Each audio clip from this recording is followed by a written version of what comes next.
Hi, welcome to my channel. My name is Chinyere. How are you doing? I am a mommy of 3 girls, because I'm sure if you clicked on this video then you definitely want to hear what I have to say with regards to this topic. My first daughter is 10 years old. Well, she'll be 10 in October, but you know, let's just say she's 9 plus. My second daughter is 5 years, and my third daughter is going to be 4 in a couple of months. Parenting has been quite a journey. It's been a serious learning journey, not just for me with regards to raising children, raising girls, but a learning journey with regards to my personal development, just a lot of things about me, not just them. I was raised by 2 parents who were opposites when it comes to raising children. When we were younger, my dad used to be the very lenient parent, very lenient. You could get away with doing anything. You could get away with slapping his head. You could get away with doing anything. My mom, on the other hand, had always been a very strict parent. But then again, when it came to parenting, especially as we grew older, the dynamics of things started changing. It became a lot different. As a child, I feel like there were a lot of things that I did that I shouldn't have done, or I wouldn't have done if I was properly informed. And I know that my parents didn't mean me any harm, but there were things that they probably kept away from me because they felt it's better for her not to know, so that she doesn't try to do these things. Just being a parent now, I look back and I'm like, okay, if I could right this wrong, this is what I would have done, and so I'm going to make sure that I don't make the same mistake when it comes to my children. So I'm going to just share 5 parenting tips that I believe that I'm doing differently from my parents. I'm not a perfect parent. I have days when I am questioning myself, questioning my parenting skills, questioning everything that has to do with me being a mother, asking myself why I decided to bring children into the world, because some days are not easy. Some days you feel like you should give a lot more and you just cannot find the strength to do so. So I have those really bad days, and I have days when I've asked myself, should I have done this? And I have days when I am offending my children and I'm thinking, oh, how would they turn out? Or because of this thing I did, how does this affect them in the future? A few things that I've been able to change and make sure that I do are the things I'm going to be sharing right now. So the first thing that I do is I try to make sure that I keep them informed.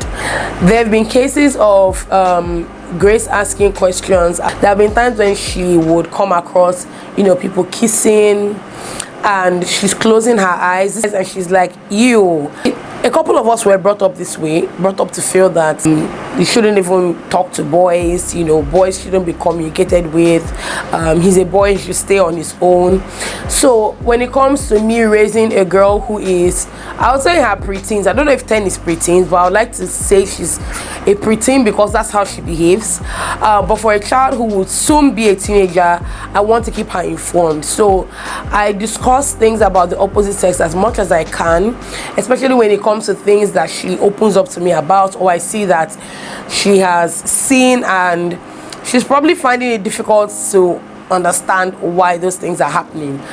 So for instance, when it comes to times when she is doing all this ew and that, and I'm like, there's no point doing ew to a couple kissing. It's not something that you would be doing right now. It's something that you do when you have come of age and you are a lot more mature to carry on the the responsibility, the emotional responsibility and all of that. Also when it comes to things about periods and sex and their private parts, I try to go as in-depth as I can with it. If you're going to teach your son about his private parts, let him know it's called a penis. If you're going to teach your daughter about her privates, let her know it's called a vagina. How your children are growing, and then they start to talk, and people tell you don't respond to them in the same baby language that they're using to talk to you. Speak to them like you would speak to a little child or an adult or someone that understands.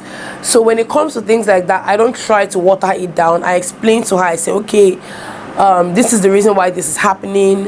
As a woman, when you get to a certain age, you start to bleed, and this is because this what happens in your body, and this is why you bleed. So anytime you come across this, let me know. I don't want to water it down, because I don't know where they will be tomorrow and where that information is being passed across. When you're the first source of information, when they get information elsewhere, they come back to you and they ask you, why am I hearing this from this person? Why is this person saying that this thing is like this when you, my mommy, said it's like this? And that way you're able to explain to them properly. So I always like to be their very first source of information as much as I can be. I know that we really can't do it all, but there are things that are very, very important, especially when it comes to sexual education and just things like that, things, you know, with regards to those kind of topics. Try to be their very first source of information, so they don't hear it somewhere else and then just run with it. Another thing I intentionally do is let them talk and have their opinions. I feel like this was very foreign way back in the day. You find children in the midst of adults and people are trying to shut them up and tell them, oh, keep quiet, adults are talking. It's something that they carry on later in life when it looks like they shouldn't speak, when they're in the midst of people that they feel are superior to them. When it comes to sharing opinions, I'm saying this and you're saying this, I'm saying this and you're saying this, it's completely different from when you don't want to hear anything at all. Then you can comfortably tell your child, can you keep this thing till later? We'll get back to it later, okay? I just don't want to hear it now. And that happens a lot, because sometimes my child wants to talk right now and I know that it's something that can still wait and I'm not in the mood. I don't want to have to expend brain power trying to sort out that issue or trying to just give her a solution to her problem. And I just say, you know what, why don't you keep it until later? We'll attend to it later. But when it gets to a point where as a family you're coming together and you're talking about something, it could be anything. For instance, let's say decor. I'm trying to, it's a thing that I do when I'm trying to decorate a part of my house. I call my daughter, I call Grace. I don't call the smaller ones because I think they're still small, but I call Grace and I try as much as I can to get her involved in things in the house. Sometimes I know that I might not do that thing she's saying because I know that she has no idea, but I want her to feel involved. And so I would call her and say, what do you think about this thing? I'm buying this plant, where do you think I should keep it? And she's like, why does she keep it here? And I know that once she gives me one suggestion, she doesn't go on about it because she's even tired. It's not something that interests her. So she could just say, oh, mommy, why don't you put it? And I'm like, I don't think it looks good there. I think we should put it on this end. And somehow the discussion just ends. But I want them to know that they are part of a process. I want them to know that they are part of something. I want them to know that their opinions are valid and that they matter, even though I may not go with it at the end of the day, which in many cases I don't. I mean, when it comes to things like decor, but when it comes to things about them, you know, like what they wear or not what they want to eat, please don't go there. I don't do children pick what they want to eat. But when it comes to things like, you know, what they want to wear or what they want to eat when they are eating out, I let them have their own opinions. I let them say what they feel, listen to them, and if it flies well, why not? Another thing that I've also learned how to do, and I learned this along the way, is to let them know why I am saying no to them. This is something that a lot of parents didn't do. We will just hear no. Why are you saying no? Why can't you tell me why you're saying no? I don't know why you're saying no, but I need to know. You know, it just doesn't make sense to leave a child in the dark. They're confused. Is it wrong? Is it right? Are you saying no just because you have the power to say no? Are you saying no just because you don't want me to be happy? Are you saying no just because you don't want me to have fun? And trust me, this is a mistake that I make constant. I probably made the same mistake last week, but because I know that it is wrong and I know that it's something that I want to work on, I intentionally work on it. Sometimes I might say no to my child and then I call her back and I'm like, okay, I'm saying no because this. I'm saying no that you can't eat this because it's almost time for dinner and I don't want you to not eat your dinner because you had the snack. So that's another thing that I'm learning to do. If you have children that are very outspoken and would want to talk and you listen, they would ask you, mommy, why are you saying no? My children do that. They would ask me, they don't just hear no. It's not just no. No is not enough to get them off your back. Mommy, why are you saying no? Why can't I take it? Why can't I touch it? Why can't I do this? Why can't I sit there? Why can't I wear this?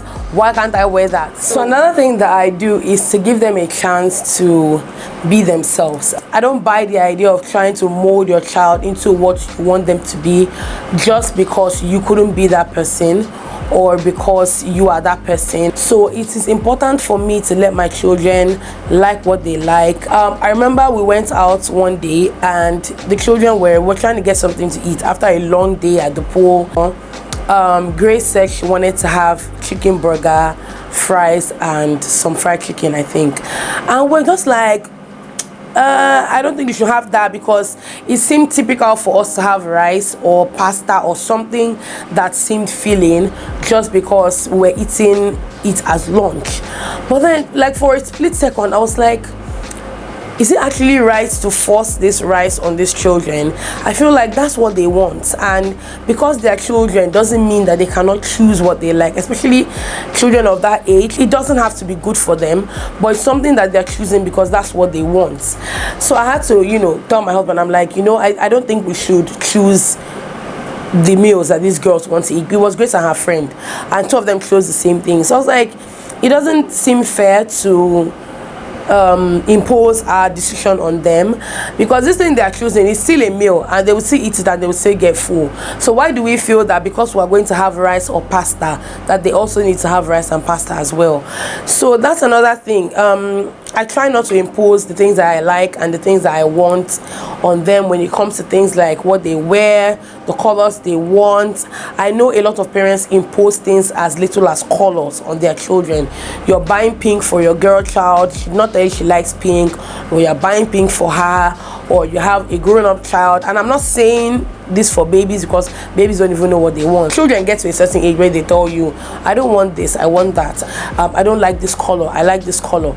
And I know that parents can be very forceful sometimes, and I know that there are parents who would of course choose things like colors when it comes to their boys, like making sure that their child wears blue, even though there is not a place anywhere that says that blue is for boys.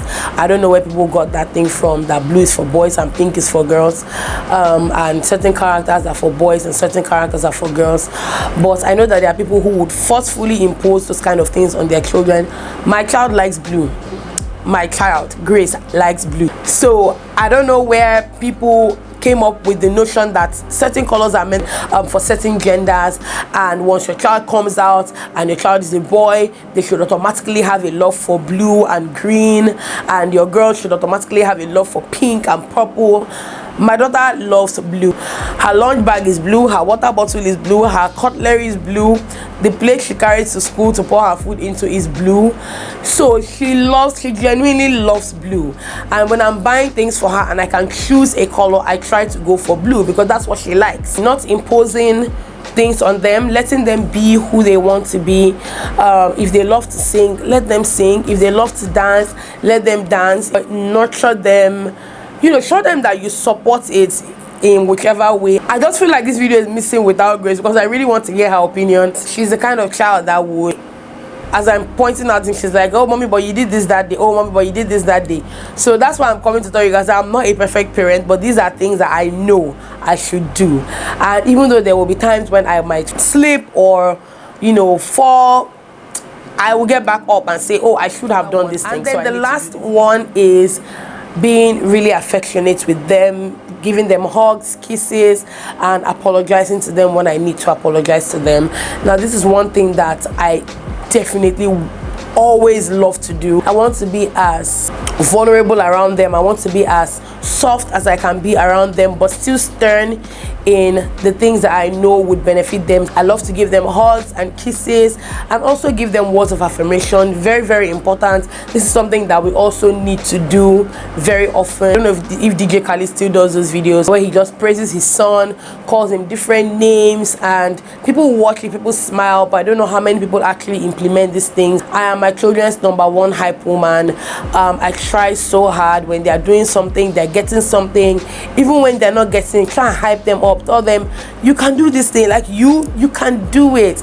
And I think that's also where the whole thing where I can easily sing with their names comes in, because I've just kind of imbibed that hype things. So it's like when they're trying to do something or they're trying to get something, I'm just steady hyping them, and then somehow I just break out into a song. And sometimes these songs have stuck, and then we just sing them, we just, you know, sing along, tell them I love them as often as I can, because I think that's also another way of drawing them close to you. That's another way of getting them to open up to you. That's another way of getting them to be as vulnerable as they can be around you, and that way you don't miss out on a lot of things. I know as parents we feel sometimes that we might miss out on so much, but then there's a step, you know, you can't jump that step to actually get to the next step. You don't expect them to be very vulnerable around you if you don't try to be vulnerable around them. You don't expect them to be open to you if you're not going to be open with them. You don't expect them to, you know, pour out their feelings if you are not willing to listen to them. And then apologizing is also another thing. Sometimes I mean, this has happened before, and I think I even mentioned it in the vlog, where something happened and it looked like it was Grace, like it therefore looked like it was Grace, and I smacked her for it. I think the girls were still younger than Victoria and Ella, so I couldn't tell if it was them. But then later on I found that it wasn't Grace, and I was so quick to apologize. But I know that way back we had a lot of cases where our parents would not even dare, they wouldn't even try. I mean, now comedians, people are making jokes out of these things, but I'm hoping that we are seeing the reality in these jokes. Tauma makes a lot of videos like this where her mom is slapping her left, right, center. I just hope that this present generation is seeing way deeper into this kind of videos, and that we are seeing that there's a lot more that we have to do as parents to raise the next generation of children. So these are some of the things that I am trying to do. Let me put trying to do, because I'm sure there has been one or two times I have not done some of these things, but these are things I'm trying to do. I hope you guys enjoyed, and I hope you guys learned something. Also, please share with me in the comments a few things that you do that your parents probably never did with you, or just new things that you've been able to come up with when it comes to parenting your children. Don't forget to subscribe, give the video a thumbs up, and I will see you in my next one. Bye.